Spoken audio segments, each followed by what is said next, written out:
जी, माहौलियाती तब्दीली एक ऐसी हकीकत है जिससे अब इनकार की कोई गुंजाइश ही नहीं है। मतलब अचानक से मौसमों की तब्दीली,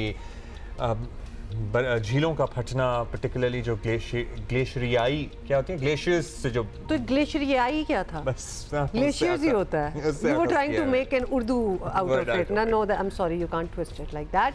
तो बात वैसे आप सही कर रहे थे। तो ये माहौलियाती तब्दीलियों के ना दुनिया पर बड़े बुरे, बल्कि हम कहेंगे कि असरात जो हैं वो हो रहे हैं। और स्पार्को ने अपने ताज़ा सैटेलाइट इमेजेस की मदद से खबरदार किया है कि दर्जनों ग्लेशियर्स जो हैं, ग्लेशियर झीलें, वो फटने, okay fine, will accept that, वो फटने का खदशा है। अब्दुल्ला, बात बड़ी सीरियस हो रही है, जिससे गिलगित बल्तिस्तान समेत दीगर बालाई इलाकों को सैलाब का सामना करना पड़ सकता है। और स्पार्को ने अपना नया तज्जिया जो है वो NDMA, PDMA और गिलगित बल्तिस्तान हुकाम के साथ शेयर कर लिया है। इन तस्वीर में ऐसे इलाकों की निशानदही की गई है जो ग्लेशियाई झीलें पिघलने से मुतासर हो सकते हैं और फिर फ्लैश फ्लड्स होते हैं, आपको पता है। इससे पहले और बड़े बड़े बोल्डर्स आते हैं फिर साथ में। इससे पहले PDMA खैबर पख्तूनख्वा भी 2 जून को बालाई अजला, चित्राल, दीर, सवात, कोहिस्तान वगैरह में ग्लेशियाई झीलों के फटने के बायस फ्लैश फ्लड्स का अलर्ट जारी कर चुका है। ज़िले इंतज़ामिया को हंगामी इक़दामात और पेशगी तैयारी यकीनी बनाने, मुतल्लिका इदारों को हसास इलाकों में निगरानी बढ़ाने और बर वक्त वार्निंग सिस्टम्स फाल रखने की भी हिदायत की गई है। Got it. Doctor Mohammad Afzal ने हमें ज्वाइन किया है, डायरेक्टर महकमा मौसमियात हैं।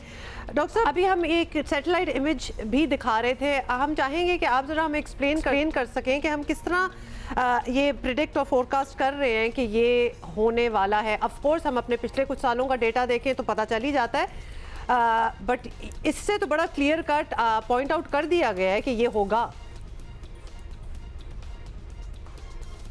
बिल्कुल, ये एक अच्छी डेवलपमेंट है जो स्पार्को ने अभी एफर्ट्स पुट अप की हैं इसमें ग्लेशियल लेक्स को आइडेंटिफाई करने में। 2013 में भी पाकिस्तान मेट्रोलॉजिकल डिपार्टमेंट ने एक इन्वेंट्री बनाई थी ग्लेशियर्स की, जिसके मुताबिक 3044 ग्लेशियल लेक्स मौजूद थी और उनमें से 36 को डिक्लेयर किया गया था कि 2000 डेंजरस लेक्स और वो फट सकती है। तो अभी ये लेटेस्ट डेवलपमेंट है, बड़ी अच्छी बात है कि ख़तरात को पहले से देख लिया जाए। अगरचे रिमोट सेंसिंग के थ्रू इसको किया गया है और रिमोट सेंसिंग जो है उससे उसकी थोड़ी सी लिमिटेशंस हैं। वो लिमिटेशंस ये हैं कि एक तो जो झीलें होती हैं सुप्रा ग्लेशियल या बीनीथ द ग्लेशियर जो झीलें होती हैं वो रिमोट सेंसिंग से आप डिटेक्ट नहीं कर सकते। इन्होंने डिटेक्ट की हैं जो सरफेस पे नज़र आ रही हैं। और ग्लेशियर जो ग्लॉफ होते हैं, ग्लॉफ आमतौर पे उन झीलों से भी होते हैं जो कि ग्लेशियर के अंदर पाई जाती हैं। बड़े बड़े मैस ऑफ वाटर पिघले हुए वो ग्लेशियर के बॉडी के अंदर होते हैं जो कि फटते हैं तो फिर आगे तबाही फैलाते हैं। तो ज़रूरत इस बात की है कि ये एक अच्छा इक़दाम है, लेकिन रियल मॉनिटरिंग के लिए, जैसे कि 5 जून 2026 को हमने अपने ग्राउंड सेंसर्स की मदद से हमने डिटेक्ट किया एक ग्लॉफ का event in hispa hopper valley, और हिस्पर ग्लेशियर से वो आउटबर्स्ट हुआ था और टाइमली हमने जो है वो गिलगित बल्तिस्तान की अथॉरिटीज़ को इन्फॉर्म कर दिया और उन्होंने एक्नॉलेज भी किया। तो उससे काफ़ी सारे नुकसान की बचत हो गई, कोई कैजुअल्टी नहीं हुई। ग्लेशियाई झील कोई फटती है तो क्या होता है, उसका इफेक्ट हम जानना चाहते हैं। उसके नतीजे में फ्लड्स आते हैं, एक पानी का बड़ा सा रेला आके गुजर जाता है, साथ में बोल्डर्स, क्या होता है अगर आबादी तक पहुंच जाए पानी? हम समझना चाहते हैं ये फिनोमेना आपसे। जी, ग्लेशियल लेक्स जो होती हैं उसका जो डैमिंग मटेरियल होता है उस पर डिपेंड करता है कि वो कितना स्टेबल है या नहीं है। तो जब जो ड्रेन है उस लेक की, जब वो फटती है एकदम से, अचानक से ही फटती है, तो सारा वाटर मास नीचे आता है। उससे जो बोल्डर्स पड़े होते हैं रास्ते में उनको भी वो मोमेंटम प्रोवाइड करता है। और बिकॉज स्लोप बहुत ज़्यादा हाई होता है, एक तो इसमें लीड टाइम बहुत कम होता है जो डाउन स्ट्रीम वैलीज हैं उन तक पहुँचने में। और जैसे आप इस विजुअल में देख रहे हैं कि कितनी डेब्रीज आ रही हैं। अगर सिर्फ पानी हो तो फिर इतना मसला नहीं होगा, लेकिन जब ये डेब्रीज आती हैं और ये हिट करती हैं आगे आने वाले स्ट्रक्चर्स को, तो ये बड़े बड़े ब्रिजेस को और स्टील ब्रिजेस को भी उड़ा के ले जाती है। अच्छा, अब ये बताइएगा, ये फिनोमेना मतलब हम अनयूजुअल ही समझे ना, क्योंकि हमारे दर्जा हरारत बढ़ रहे हैं और दर्जा हरारत बढ़ने की वजह से और फिर बर्फबारी भी हमारी लेट होती है, उसको सेटल होने का टाइम नहीं मिलता और फिर ग्लेशियर्स हमारे कमज़ोर हो रहे हैं ओवरऑल हमें कितना अलार्म्ड होना चाहिए इस फिनोमेना को लेके? जी, बदलती हुई क्लाइमेट के मुताबिक, क्लाइमेट चेंज के मुताबिक इसका एक फिनोमेनन जो है इसमें ज़्यादा इंक्रीज आएगा और हमें ज़्यादा से ज़्यादा मॉनिटरिंग को बढ़ाना पड़ेगा वहाँ पे। अगरचे ये बहुत ज़्यादा मुश्किल टास्क है और बहुत ज़्यादा फाइनेंशियल यानी एक्सपेंसिव है फाइनेंशियली ये, तो हमें जो है ये एक्सपेक्ट करना चाहिए कि आने वाले सालों में ग्लेशियर मेल्ट ज़्यादा होगा और ग्लेशियल मेल्ट की वजह से जो ग्लोब्स के इवेंट है वो भी ज़्यादा हो जाएंगे।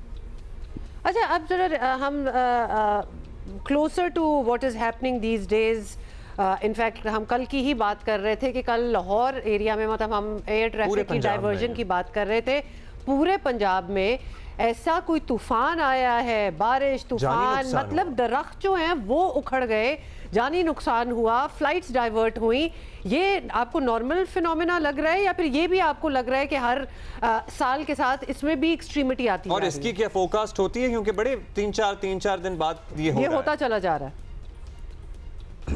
जी बिल्कुल, जून के महीने में, जून के यानी प्री मॉनसून सीजन जिसको हम कहते हैं, मई जून का जो महीना होता है, तो इसमें वेदर हमेशा वायलेंट एंड अब्रप्ट होता है और उसकी वजह होती है जो टेम्परेचर ग्रेडियंट होता है बहुत ज़्यादा स्ट्रांग होता है, यानी फ्रॉम नॉर्थ टू साउथ जो टेम्परेचर का डिफरेंस है, आप साउथ में आप देखें टेम्परेचर 47-45 को क्रॉस कर रहे हैं, जबकि नॉर्थ में उतने नहीं होते। तो ये टेम्परेचर ग्रेडियंट बनता है, इसकी वजह से मौसम के अंदर शिद्दत आ जाती है, हवाओं के अंदर शिद्दत आ जाती है। तो अगर आप टोटल अमाउंट देखेंगे तो शायद वो इतनी ना हो, लेकिन जिस तरह से वो एकदम से बारिश होती है और झक्कड़ चलता है तो उससे वो बहुत ज़्यादा नुकसान होता है। तो प्री मॉनसून सीजन में इस तरह का वेदर एक नॉर्मल बात है। हाँ, ये ज़रूर है कि इसमें विद द चेंजिंग क्लाइमेट इसकी इंटेंसिटी में ज़्यादती होती जा रही है, इंटेंसिटी में, तो हवाएं ज़्यादा स्ट्रॉन्ग होती जा रही हैं और ये जो है जब मॉनसून सेटअप हो जाएगा तो उसके बाद फिर ये मामूल के मुताबिक होगा। अभी हमने इसकी फोरकास्ट भी इशू की थी, जैसे आपने फोरकास्ट का अभी जिक्र किया, तो हमने प्रेस रिलीज जारी की थी और तमाम मीडिया को शेयर भी की थी कि 19 से लेके 22 तक इस तरह की बारिशें हो सकती हैं और सेंट्रल पंजाब में। हम बारिशों का जिक्र कर रहे हैं और साथ ही कराची का पूछना चाह रहे हैं, कोई लिंक बनता है कराची में बारिश होगी कि नहीं होगी?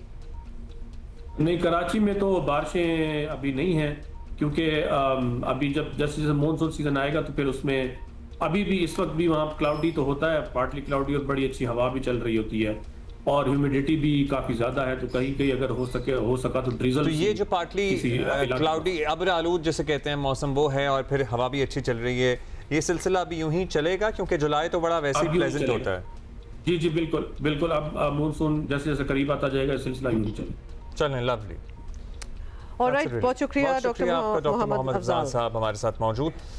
चलिए जी, तो बारिश अगर कराची में इंतजार कर रहे थे आप, मौसम वैसे it's not so bad, it's not that great either, देखिए बारिश वगैरह नहीं हो रही, वो बस गाड़ी गंदी करने वाली थोड़ी सी फुहार